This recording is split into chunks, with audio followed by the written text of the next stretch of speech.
जो मोहल्ला कभी नशेड़ियों व अपराधियों का अड्डा कहलाता था, आज बना पूरे सूबे का रोल मॉडल। मुजाहिदपुर शहबाज नगर के लोगों ने उठाया अपने हाथों में लॉठी, टॉर्च व सीटी, रात भर करते पहरेदारी। सच ही कहा गया है कि अगर समाज के लोग जागरूक हो जाएं तो वो दिन दूर नहीं जब अपने देश में भी बदलाव हो। जो मोहल्ला कभी नशेड़ियों और अपराधियों का अड्डा कहलाता था, आज वो क्षेत्र नशा व अपराध मुक्त है। नशा मुक्त व अपराध मुक्त समाज बनाने के लिए भागलपुर के मुजाहिदपुर शहबाज नगर मोहल्ले के लोगों ने हाथ में लाठी, डंडा, टॉर्च व सीटी उठा ली। दरअसल शहबाज नगर के दर्जनों लोग पूरी रात मोहल्ले में घूम घूम कर पहरेदारी करते हैं। उन लोगों का मकसद ही है अपने क्षेत्र के लोग नशे से दूर रहें और अपराध ना हो। इन लोगों ने ये मुहिम चलाकर अब तक कई नशे के धंधेबाजों को पुलिस को सौंपा भी है। कई बार धंधेबाज द्वारा धमकियां मिली, एक बार गोलियां भी बरसी, लेकिन लोग पीछे नहीं हटे, डटे रहे। नतीजतन जो मोहल्ला कभी नशेड़ी और अपराधियों का अड्डा कहलाता था, आज नशे व अपराध से मुक्त है। इसे रोल मॉडल मान पूरे बिहार के लोगों को अपने समाज में ऐसे कदम उठाने चाहिए ताकि समाज भय मुक्त, अपराध मुक्त और नशा मुक्त हो जाए। रात्रि में भागलपुर शहबाज नगर मोहल्ले के लोग चौकस दिखते हैं।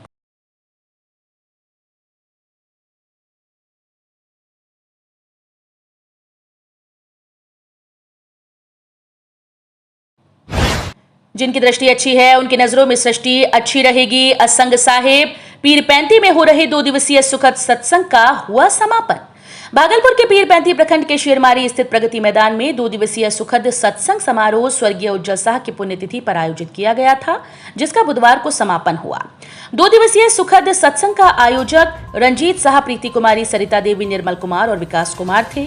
सुखद सत्संग में प्रसाद व भंडारे का आयोजन किया गया तथा सुखद सत्संग में दान पात्रों में भक्तों ने बढ़ चढ़कर हिस्सा लिया। 2 दिवसीय सुखद सत्संग समापन कार्यक्रम में मुख्य अतिथि के रूप में शंभूलाल खेतान, पीरपैंती के पूर्व विधायक शोभाकांत मंडल, रामविलास पासवान, मुखिया संघ के अध्यक्ष झुम्पा सिंह, युवा समाज सेवी जानशार असलम, शेख असलम, डॉक्टर प्रतिमा सिंह, डॉक्टर AK सिंह, भाजपा दक्षिणी मंडल अध्यक्ष निशांत पांडे, विधायक प्रतिनिधि ऋषिकेश सिंह, प्रखंड जदयू अध्यक्ष विवेकानंद गुप्ता, पप्पू शाह, घनश्याम दास, सुरेंद्र सिंह, रोहित कुमार, बेदानंद यादव, सुभाष कुशवाहा, विनाश कुमार, गणौरी दास आदि हजारों की संख्या में भक्तगण उपस्थित रहे। इस दौरान लोगों को नजरिया बदलने की सीख देते हुए पूज्य गुरुदेव संत श्री असंग साहिब जी ने कहा कि सृष्टि को अच्छे स्वरूप में देखने के लिए व्यक्ति को अपनी दृष्टि बदलनी चाहिए। मनुष्य ऐसा प्राणी है जिसे सबसे ज्यादा समझाने की जरूरत पड़ती है। एक व्यक्ति की सुख शांति हमेशा दूसरे से जुड़ी रहती है। पॉक्सो कोर्ट ने नाबालिग के साथ सामूहिक दुष्कर्म मामले में 2 को सुनाई आजीवन कारावास की सजा। भागलपुर पॉक्सो कोर्ट ने नाबालिग से सामूहिक दुष्कर्म के आरोपी 2 लोगों को उम्र कैद की सजा सुनाई। विशेष न्यायाधीश आनंद कुमार सिंह की अदालत ने सोनिया गोस्वामी व अरविंद चौधरी को सजा सुनाई है। मामला बबरगंज थाना क्षेत्र का है।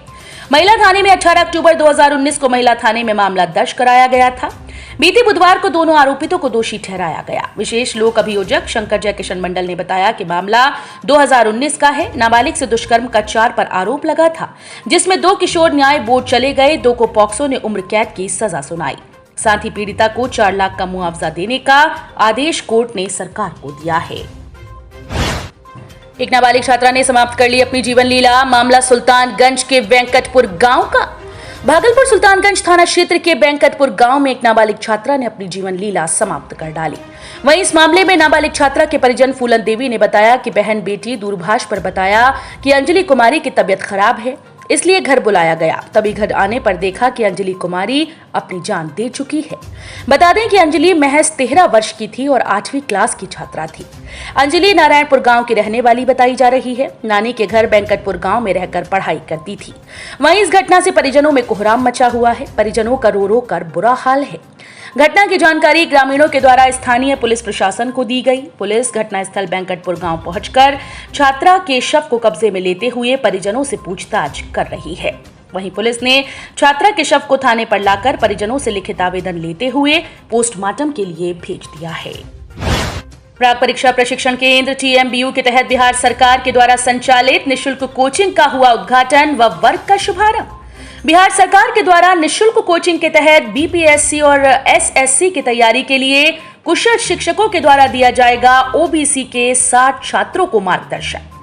तिलका मांझी भागलपुर विश्वविद्यालय परिसर स्थित प्राक प्रशिक्षण केंद्र में बिहार सरकार के द्वारा संचालित निःशुल्क कोचिंग का आयोजन किया गया। इसमें पिछड़ा और अति पिछड़ा वर्ग कल्याण विभाग प्राक परीक्षा प्रशिक्षण केंद्र के तहत BPSC और SSC की तैयारी के लिए प्रेरणा एवं मार्गदर्शन देते हुए छात्रों के सत्र की पढ़ाई के साथ साथ उन्मुखी कार्यक्रम का आयोजन किया गया। आज तिलका मांझी भागलपुर विश्वविद्यालय में निशुल्क कोचिंग का उद्घाटन एवं वर्क का शुभारंभ किया गया।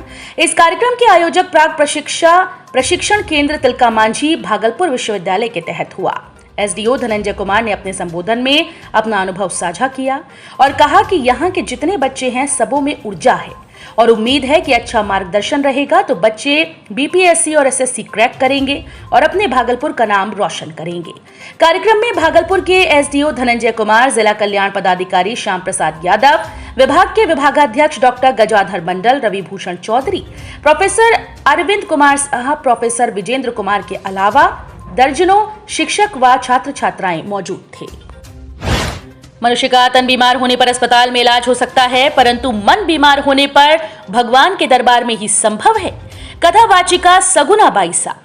शाहकुंड प्रखंड के मरचिरमा ग्राम में 7 दिनों तक चलने वाला ग्राम विकास समिति मरचिरमा के द्वारा आयोजित आज श्रीमद् भागवत ज्ञान गंगा महोत्सव तीसरे दिन कथावाचिका देवकन्या साध्वी सगुना बाईसा के द्वारा पाठ किया गया, जिसमें साध्वी सगुना बाईसा ने कहा कि तन बीमार हो जाए तो इसका अस्पताल में इलाज हो सकता है, लेकिन अगर मन बीमार हो जाए तो इसका इलाज किसी हॉस्पिटल में नहीं बल्कि भगवान के दरबार में संभव है। इस संगीत में श्रीमद् भागवत ज्ञान गंगा महोत्सव में मंच पूजा आचार्य नित्यानंद सिंह, शांति देवी एवं पंडित आचार्य सुनील शर्मा के द्वारा की गई। इस ज्ञान गंगा यज्ञ महोत्सव की भक्ति में सरोवर में मरचरमा ग्राम वासियों के साथ साथ समाज के हजारों महिलाएं पुरुष श्रद्धालुओं ने डुबकी लगाई। एलएलएम के नामांकन को लेकर दूसरे दिन भी छात्रों ने काली पट्टी लगाकर किया विरोध प्रदर्शन। एनसीसी, एनएसएस और स्पोर्ट्स के प्रमाण पत्रों पर भी नामांकन करने को लेकर हर विभाग में की गई नारेबाजी। आज तिलका मांझी भागलपुर विश्वविद्यालय के प्रशासनिक भवन में एलएलएम के नामांकन में न्याय संगत निर्णय न होने की वजह से छात्रों ने दूसरे दिन भी विरोध प्रदर्शन किया।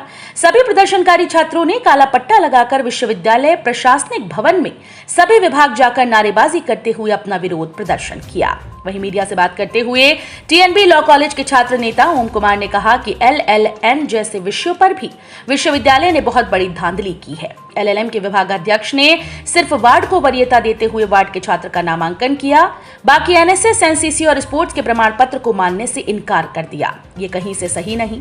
उन्होंने मीडिया से बात करते हुए ये भी कहा कि हमारी मांगे हैं जल्द से जल्द जिन छात्रों के पास स्पोर्ट्स, एनसीसी और एनएसएस के प्रमाण पत्र हैं उन्हें देखकर इस पर भी नामांकन किया जाए, जिससे छात्र इन विषयों में भी बढ़ चढ़कर हिस्सा लें। अगर हम लोगों की मांगे नहीं पूरी की गई तो यह आंदोलन और उग्र होगा। इसके लिए हम लोगों को प्रधानमंत्री, राष्ट्रपति, मुख्यमंत्री, राज्यपाल तक भी जाना पड़ा तो हम जाएंगे।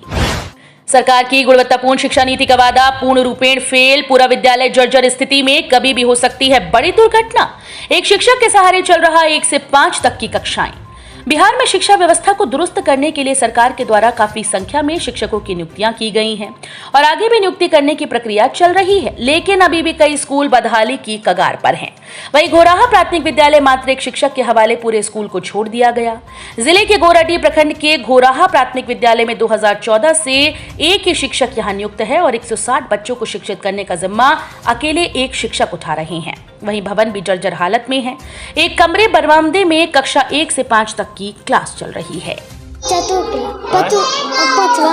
पाँचवा क्लास में। और कौन कौन क्लास का बच्चा साथ में पढ़ता है? चौथा, तीसरा, पहला, दूसरा।